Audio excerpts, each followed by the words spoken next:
दोस्तों स्वागत है आप सभी का एक बार फिर से DLS न्यूज चैनल पर। आज तारीख 4 अक्टूबर 2022 दिन मंगलवार, हिंदी तिथि अश्विन मास शुक्ल पक्ष नवमी हो गई क्योंकि आज नवरात्रि का अंतिम दिन है। तो माँ दुर्गा की पूजा का और कन्या पूजन का भी विशेष महत्व होता है आज के दिन। जानेंगे इसके बारे में भी जानकारी और देश भर के मुख्य समाचार और बड़ी खबरों को भी इस वीडियो में देखते हैं फटाफट से। सबसे पहले आपको बता दूं, आज कन्या पूजन का जो समय रहेगा ना, दोपहर 2:30 बजे पहले आप कन्या पूजन करवा लें, अगर आप भी घर में कन्याओं को भोजन करवा रहे तो, क्योंकि 2:30 बजे बाद 10वीं तिथि की शुरुआत हो जाएगी, मतलब विजयादशमी शुरू हो जाएगी। तो ऐसे में 2:30 बजे से पहले कन्या पूजन के लिए और कन्याओं को भोजन करवाने के लिए जो अति शुभ मुहूर्त रहेगा ना, वो सुबह 10:30 बजे से लेकर 12 बजे तक रहेगा। एक तो लाभ मुहूर्त रहेगा और एक मुहूर्त रहेगा 12 बजे से लेकर 1:30 बजे तक अमृत मुहूर्त। इसमें आप भोजन करवा सकती हैं कन्याओं को। अभिजीत मुहूर्त भी रहेगा 11:52 से 12:39 तक। ये भी बहुत ही अति शुभ समय है कन्या पूजन और कन्याओं को भोजन कराने के लिए। और क्योंकि दोस्तों आज नवरात्रि का अंतिम दिन है और इसीलिए 9 कन्याओं को भोजन कराने का विशेष महत्व होता है, आपको भी जरूर करवाना चाहिए। लेकिन इस बात का ध्यान रखें कि इस राहु काल और इस तरह के मुहूर्त में कन्या पूजन ना करवाएं, क्योंकि ये बहुत ही अशुभ माना जाता है। ओके, चलिए आगे बढ़ते हैं फटाफट से आज की बड़ी खबरों की तरफ। देखिए, हमारे देश की राष्ट्रपति द्रौपदी मुर्मू आजकल गुजरात यात्रा पर है और वहाँ वो साबरमती आश्रम भी पहुंची। महात्मा गांधी बापूजी को याद किया, श्रद्धांजलि दी और उनका चरखा भी चलाया। अच्छा, वहीं कल 5 अक्टूबर को हिमाचल प्रदेश कुल्लू दशहरा कार्यक्रम में देश के प्रधानमंत्री नरेंद्र मोदी भी शामिल होंगे और उस दरमियान वो यहाँ पर एम्स हॉस्पिटल का उद्घाटन भी करेंगे। यानी कि इस बार देश के प्रधानमंत्री हिमाचल प्रदेश में दशहरा मनाएंगे, कुल्लू में शामिल होंगे वो, और इसकी तैयारियां भी शुरू हो चुकी हैं। मुख्यमंत्री जयराम ठाकुर ने तैयारियों का जायजा भी लिया। 5 से लेकर 11 अक्टूबर तक दशहरे का कार्यक्रम मनाया जाएगा। बुधवार को हिमाचल प्रदेश में बिलासपुर एम्स हॉस्पिटल का उद्घाटन करेंगे। वही दोस्तों, कल दशहरे की भी तैयारियां देश भर में बड़ी धूमधाम से देखी जा रही है। देखिए आप, झारखंड रांची में 70 फीट लंबा रावण बनाया गया। रावण दहन इस बार कई जगहों पर अलग और खास तरीके से होगा। चलिए अगली बड़ी खबर देखिए। उत्तर प्रदेश, बिहार, हरियाणा, उड़ीसा, तेलंगाना और महाराष्ट्र समेत 6 राज्यों की 7 विधानसभा सीटों पर उपचुनाव का ऐलान कर दिया है चुनाव आयोग की तरफ से।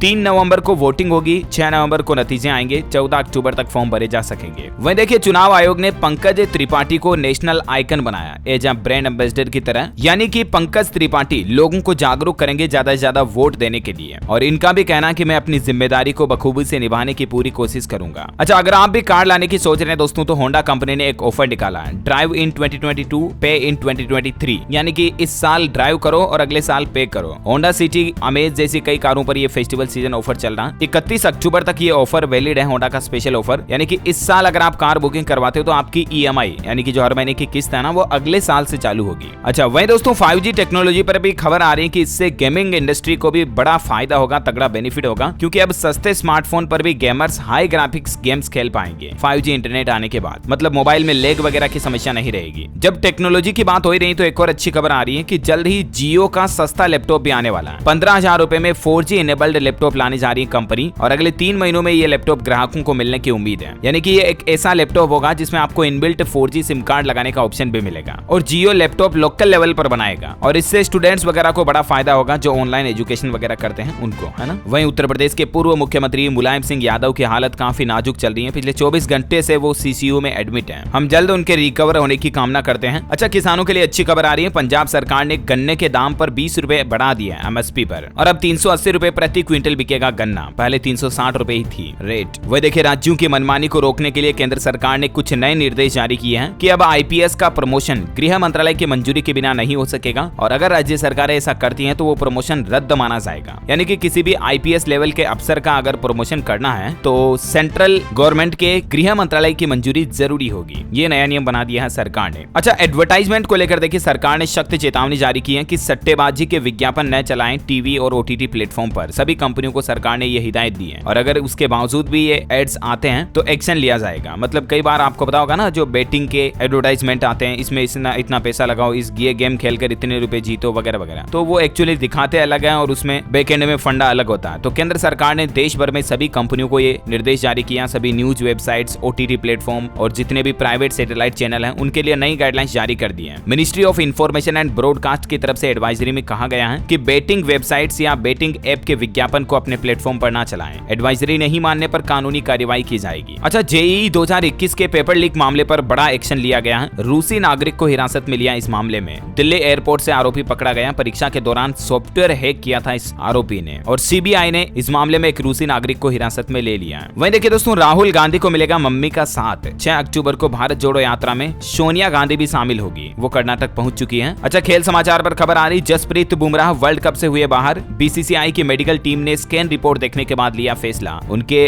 जगह पर किसको रिप्लेसमेंट किया जाएगा इसकी घोषणा भी जल्द होगी। इसके अलावा विराट कोहली को भी तीसरे T20 से आराम मिलेगा। टीम इंडिया ऑलरेडी सीरीज जीत चुकी है। मध्य प्रदेश इंदौर में आज साउथ अफ्रीका से आखिरी मुकाबला होगा, लेकिन टीम इंडिया तो ऑलरेडी जीत ही चुकी है क्योंकि सीरीज के 2 मैच इंडिया विन कर चुकी है। हीरो कंपनी 7 अक्टूबर को विडा नाम का एक नया इलेक्ट्रिक स्कूटर लॉन्च करने जा रही है और कंपनी का कहना है कि इसकी 2 लाख किलोमीटर तक चलाकर टेस्टिंग भी की गई है। अच्छा परफॉर्म किया है इलेक्ट्रिक स्कूटर ने और 7 अक्टूबर को इसको देश में लॉन्च किया जाएगा और ये ओला S1 के बेहद अच्छे कंपटीशन में रहेगा। कीमत की बात करें तो इसकी कीमत लगभग 1 लाख रुपए के आसपास रहने की उम्मीद है। अच्छा, इस साल के नोबेल पुरस्कारों का भी ऐलान शुरू हो चुका है। मेडिसिन प्राइज 2022 स्वीडन के सावंते पाबो को नोबेल पुरस्कार दिया गया। उनको मेडिसिन के सेक्टर में 7 अक्टूबर को शांति पुरस्कार का भी ऐलान होगा। स्वीडन के स्वांते पाबो, इनको जो मेडिसिन का नोबेल दिया गया ना, इन्होंने एक बड़ी खोज की थी 40,000 साल पहले का मनुष्य इंसान कैसा था, इस पर रिसर्च के लिए ही इनको नोबेल पुरस्कार दिया गया है। करंट अफेयर्स के हिसाब से इंपोर्टेंट है, ध्यान में रखिएगा, है ना। अच्छा, वहीं बैंकिंग न्यूज से बड़ी खबर आ रही है कि एक और बैंक लाया स्पेशल एफडी स्कीम। 501 दिनों की एफडी की मैच्योरिटी तक आपको 8.4% तक ब्याज मिलेगा, इंटरेस्ट मिलेगा। यूनिटी स्मॉल फाइनेंस बैंक की ओर से ये एफडी स्कीम निकाली गई है वरिष्ठ नागरिकों के लिए, है ना। अच्छा, इस बार दिवाली पर दोस्तों देखिए अयोध्या नगरी में एक बार फिर से वर्ल्ड रिकॉर्ड बनाने की तैयारियां चल रही है। 16 लाख दीपक जलाए जाएंगे 38 अलग अलग घाटों पर। इतिहास रचा जाएगा एक साथ इतने दीपक जलाकर, है ना। और वहीं देखिए चेन्नई पोर्ट पर 6 घंटे कम होगा बंदरगाह यातायात का प्रतीक्षा समय, क्योंकि 5,000 करोड़ रुपए में एक नया फ्रेट कॉरिडोर बनाया जा रहा है। तमिलनाडु में चेन्नई बंदरगाह पर यह डेवलपमेंट चल रहा है। इसे साल 2024 तक पूरा कर लिया जाएगा। वहीं राजधानी दिल्ली में एक बार फिर से डेंगू का खतरा भी बढ़ गया है। देखिए पिछले एक सप्ताह में ही 400 से ज्यादा डेंगू के नए मामले सामने आए और इस साल तक अब तक डेंगू के मामले बढ़कर 937 हो चुके हैं। मच्छरों से बचाव का जितना हो सके ध्यान रखें, खास करके बच्चों का, है ना। वहीं सरकार ने यह भी टारगेट रखा कि एक्सीडेंट में होने वाले मौतों की संख्या को साल 2024 तक 50% किया जाएगा, यानी कि आधी रह जाएगी एक्सीडेंटल केस की संख्या। देश के परिवहन मंत्री नितिन गडकरी की तरफ से ऐसा मास्टर प्लान बनाया गया है। पीएचडी करने वाले अभ्यर्थियों के लिए अच्छी खबर आ रही है। नेट पास अभ्यर्थियों के लिए बिहार सरकार ने एक फेलोशिप प्रोग्राम शुरू किया है। अब पीएचडी करने वाले शोधार्थियों को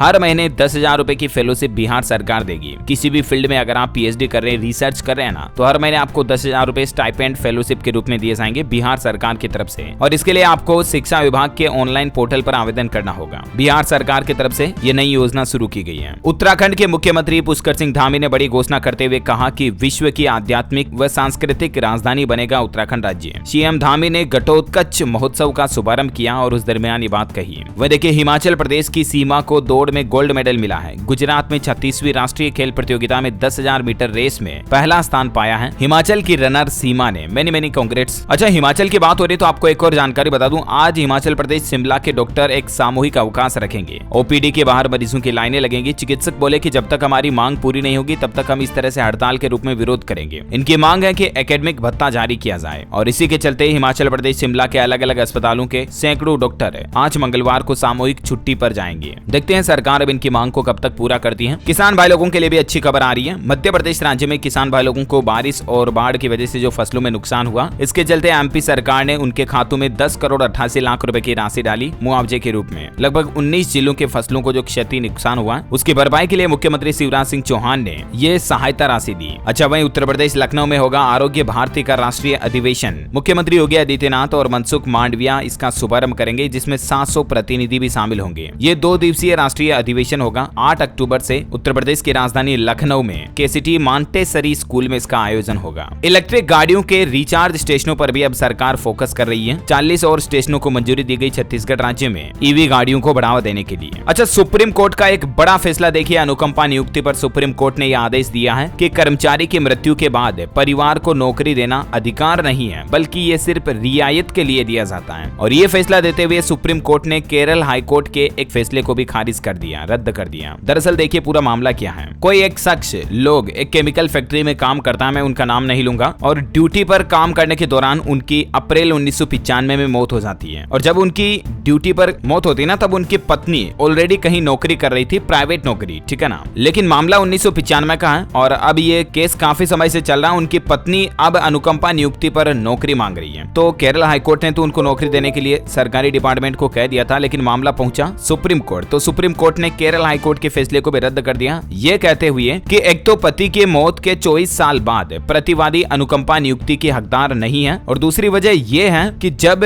परिवार में कोई नौकरी वाले की मृत्यु होती है ना, तब जो अनुकंपा नियुक्ति का हकदार है वो अगर ऑलरेडी कहीं नौकरी कर रहा है, अच्छे खासे पैसे कमा रहा है, तो उसको अनुकंपा नियुक्ति नहीं दी जा सकती है। क्योंकि अनुकंपा नियुक्ति का मतलब ये नहीं कि नौकरी देना, बल्कि ये सिर्फ एक रियायत है जो अचानक किसी परिवार पर आए संकट से उबारने में मदद करती है। अनुकंपा नियुक्ति पर नौकरी देने का उद्देश्य ही यही है कि किसी परिवार पर अचानक से कोई आर्थिक संकट आ जाता है, किसी कमाने वाले की मृत्यु हो जाती है, तो उसको रिकवर करने के लिए ही अनुकंपा नियुक्ति पर नौकरी दी जाती है। लेकिन ये किसी का अधिकार नहीं है, ये कहते हुए सुप्रीम कोर्ट ने उस महिला को अनुकंपा नियुक्ति पर नौकरी देने से इनकार कर दिया, है ना। अच्छा, वहीं अगली बड़ी खबर देखिए दोस्तों, आपको सावधान कर देने वाली खबर आ रही है। राजस्थान की राजधानी जयपुर की यह घटना है। एक बिल्डिंग में एक छात्र अचानक से लिफ्ट का बटन दबाता है और दरवाजा खुल जाता है। वो जैसे ही लिफ्ट के अंदर जाता है तो धड़ाम से 11वीं मंजिल से नीचे गिरता है और उसकी मौत हो जाती है। वजह क्या है कि लिफ्ट का दरवाजा तो बटन दबाने से खुल गया, लेकिन लिफ्ट आई ही नहीं। तो ऐसा कभी भी किसी के भी साथ हो सकता है। आप कभी भी जिंदगी में लिफ्ट में बैठो ना, कभी कहीं मॉल में, सिनेमा हॉल, थिएटर वगैरह में, किसी में भी लिफ्ट में जब भी बैठो तो ध्यान रखें कि सिर्फ दरवाजा खुलते हैं आपको एंटर नहीं करना है, अंदर ये जरूर चेक कर लें कि लिफ्ट आ भी गई या नहीं आई। कई बार किसी टेक्निकल प्रॉब्लम की वजह से ऐसी घटनाएं हो सकती हैं। तो आप ऐसा नहीं कि मोबाइल चलाते जा रहे हो और लिफ्ट में एंटर कर रहे हो, आपको पता ही नहीं लिफ्ट आ गई या नहीं आई, दरवाजा तो खुल गया। तो ऐसे ध्यान रखें, जिंदगी में हमेशा अलर्ट रहें ताकि ऐसी एक्सीडेंटल घटनाओं से बचा जा सके। और बैंकिंग न्यूज पर खबर आ रही कि आईसीआईसीआई बैंक के बाद कोटक महिंद्रा बैंक ने भी एफडी की ब्याज दरों में बढ़ोतरी कर दी है। कल 3 अक्टूबर से ही बढ़ी हुई ब्याज दरें मिलेगी, जानकारी आप स्क्रीन पर देख सकते हैं। अच्छा दोस्तों, अभी तो कुछ और महत्वपूर्ण और काम की खबरें देखेंगे अपन, लेकिन फिलहाल आज के मौसम समाचार पर नजर डाल लेते हैं। देखिए, मौसम विभाग का कहना है कि दशहरा उत्सव में भारी बारिश की आशंका। पश्चिम बंगाल, उड़ीसा वगैरह इन राज्यों को लेकर अलर्ट जारी किया है। यूपी में भी, राजस्थान में भी दशहरे से 2 दिन 13 जिलों में गरज चमक के साथ बारिश की चेतावनी जारी की है। संपूर्ण भारत का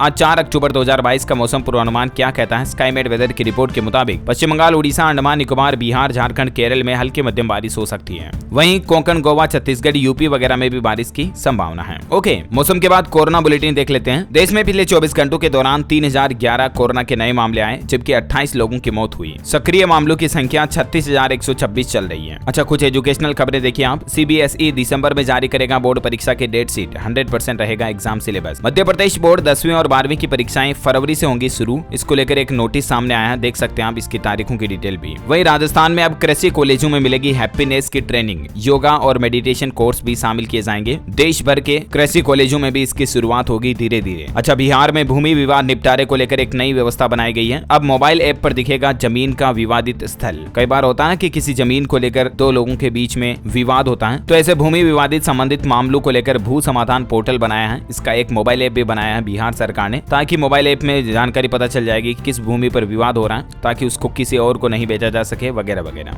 अच्छा, वहीं देखिए, भारतीय डेवलपर्स के पास 6G के लिए भी कई तकनीकों का पेटेंट है और 6G में भी अग्रणी रहेगा हमारा भारत, ये कहना है केंद्रीय संचार मंत्री अश्विनी वैष्णव जी का। इसके अलावा 5G के बाद सरकार ने दूरसंचार मंत्री के द्वारा ही multi access internet of things device भी लॉन्च किया कल ही, और इसका मकसद भी यही होगा कि लोगों में इंटरनेट टेक्नोलॉजी को बढ़ावा देना। सरकार की ये भी प्लानिंग है कि 5G हाल ही में जो लॉन्च किया ना अक्टूबर महीने में 1 तारीख को, इसके लिए देश में 100 नई प्रयोगशालाएं बनाई जाएगी, जिनमें कम से कम 12 विद्यार्थियों को प्रशिक्षण दिया जाएगा और 5G टेक्नोलॉजी का उपयोग सिखाया जाएगा। अच्छा, प्रधानमंत्री नरेंद्र मोदी जो 5 अक्टूबर को हिमाचल आ रहे हैं ना, उस दरमियान 4 लेन व मेडिकल डिवाइस पार्क का भी शिलान्यास करेंगे। मेडिकल डिवाइस पार्क में करीब 5,000 करोड़ का निवेश होगा और यहाँ पर लगभग 20,000 करोड़ का सालाना टर्नओवर होगा। ये सरकार की प्लानिंग है। हिमाचल में देखिए, HRTC के टेम्पो ट्रेवलर में किराया भी बढ़ चुका है। अब 30 रुपए की जगह पर 50 रुपए देना होगा। हालांकि नागरिक सभा ने इसका विरोध भी किया। वह देखिए, राजस्थान में अब पशुओं में जो लंपी वायरस बीमारी फैली हुई है ना, गायों वगैरह में, इसका इलाज होम्योपैथिक दवाइयों से किया जाएगा। पशुपालन विभाग लोगों को इसकी दवाइयां भी उपलब्ध करवाएगा। ऐसे भी राजस्थान में नई पहल शुरू की जा रही है। वह देखिए, भारत के बाद अब मिडिल ईस्ट देशों में भी धूम मचाएगी made in India car. Volkswagen company अपनी कारों का निर्यात भारत से बाहर भी करने जा रही है, स्कोडा वगैरह कार का। बिहार के सरकारी अस्पतालों में अब एक पल भी नहीं कटेगी बिजली, अलग फीडर और ट्रांसफार्मर से सप्लाई की जाएगी। और बिहार के जो गवर्नमेंट डिपार्टमेंट हैं, सभी जिला अस्पताल, स्वास्थ्य केंद्रों वगैरह पर बिजली 24 आवर्स आएगी, क्योंकि आम लोगों के घरों में जो बिजली आती है उससे अलग रूट बनाया जाएगा बिहार के सरकारी कार्यालयों में बिजली का। अच्छा, वह देखिए, चीन को कड़ी टक्कर कर देगा पीएम मोदी का मास्टर प्लान। दरअसल नरेंद्र मोदी सरकार 1.2 खरब डॉलर का पीएम गति शक्ति प्लान शुरू करने जा रही है। ये न केवल भारत में चल रहे इंफ्रास्ट्रक्चर प्रोजेक्ट्स को गति देगा, बल्कि चीन के बाहर निकलने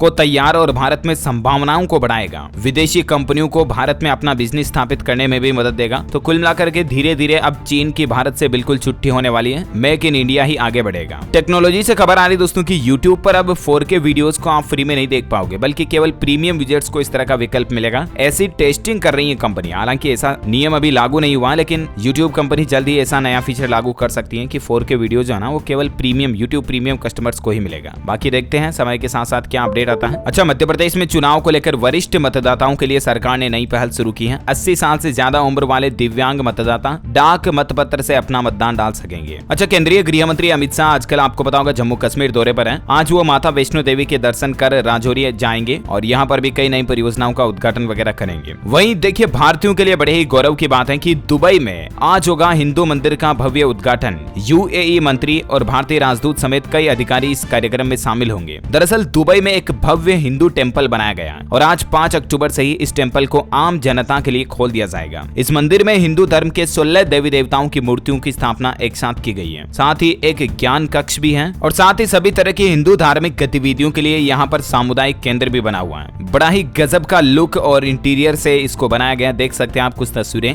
चलिए अगला अपडेट देखिए। राजधानी दिल्ली में प्रदूषण पर सख्त कदम उठाने जा रही दिल्ली सरकार 6 अक्टूबर से ही एंटी डस्ट अभियान की शुरुआत करने जा रही है। इसको लेकर ग्रीन वॉर रूम भी लॉन्च किया गया। नकली दवाओं के कारोबार पर रोक लगाने के लिए सरकार ऐसा नया नियम बनाने जा रही है कि सभी दवा कंपनियों को अपनी दवाइयों के पीछे एक QR कोड लगाना होगा और उस QR कोड को जैसे ही आप मोबाइल से स्कैन करोगे आपको तुरंत पता चल जाएगा कि कहीं ये दवा नकली तो नहीं है। अच्छा, वहीं देखिए दोस्तों, बजाज अलियांज की तरफ से एक नई बीमा पॉलिसी लॉन्च की गई है जिससे आप विदेश में भी इलाज करा सकते हैं। भारत के साथ साथ विदेशों में इलाज का खर्च भी आपको इस बीमा पॉलिसी में मिलेगा। अच्छा, इस बार दशहरे के मौके पर लगातार 3 दिन तक कई शहरों में बैंक बंद रहने वाले हैं। आप देख सकते हैं यहाँ पर तारीख वाइज लिस्ट की किस किस तारीख को किस किस शहरों में बैंक बंद रहेंगे। दशहरा, दुर्गा पूजा, महानवमी वगैरह वगैरह के लिए 4 अक्टूबर, 5 अक्टूबर, 6 अक्टूबर, 7 अक्टूबर बैंकों की छुट्टियां कहां रहने वाली देख सकते हैं आप। वहीं देखिए, बिहार के सरकारी शिक्षकों को मिलेगी 3 सप्ताह की विशेष ट्रेनिंग। गृह जिले में तबादले का मिलेगा मौका भी। बिहार के सरकारी स्कूलों में कार्यरत सभी शिक्षकों व प्रधान शिक्षकों, प्रधानाध्यापकों को 3 सप्ताह का विशेष प्रशिक्षण दिया जाएगा। इसके साथ ही शिक्षा विभाग ने गृह जिले में तबादले के लिए आवेदन भी मांगे हैं। मार्केट से खबर आ रही देखिए फिनांस से कि प्रोसेस एनवी ने बिल डेस्क के अधिग्रहण को रद्द किया। पेयू अब नहीं खरीदेगी बिल डेस्क को। 38,000 करोड़ रुपए की ये डील थी, लेकिन इसको कैंसिल कर दिया। ये भारतीय बाजार की फिनटेक की सबसे बड़ी डील थी जो कैंसिल हो चुकी है। और अंतिम अपडेट देखिए दोस्तों, एक कल ही बड़ी दुर्घटना हो गई। उत्तर प्रदेश के भदोही में रविवार शाम 8 बजे एक दुर्गा पंडाल में आग लगे और इस हादसे में 5 लोग जिंदा जल गए। 3 बच्चे और 2 महिलाएं शामिल हैं। मंच के सामने 200 से ज्यादा लोग बैठे थे और तभी मंच के दाईं तरफ अचानक से आग भड़क गई। और इसमें लोगों के जान जाने के पीछे भी मेन वजह ये थी कि इसका गेट गुफा जैसा था और अंदर पॉलीथीन से सजावट थी, तो आग भड़की तुरंत बहुत ज्यादा बढ़ गई। आग 20 सेकंड में तो बहुत चारों तरफ आगे आग हो गई, अफरा तफरी मच गई। ये कुछ तस्वीरें आप देख सकते हैं। तो सावधान रहें, ऐसे मौकों पर ऐसे सांस्कृतिक कार्यक्रमों में भी सावधानी रखना बहुत जरूरी है। जरा से लापरवाही किसी की जिंदगी छीन ले तो गलत बात है। ओके दोस्तों, तो इसी कड़ी में आज दिन भर की तमाम बड़ी खबरें, मुख्य समाचार, टुडे ब्रेकिंग न्यूज का अपडेट वीडियो यहीं फिनिश होता है। और हाँ, आप मुझे कमेंट करके बताइए दोस्तों की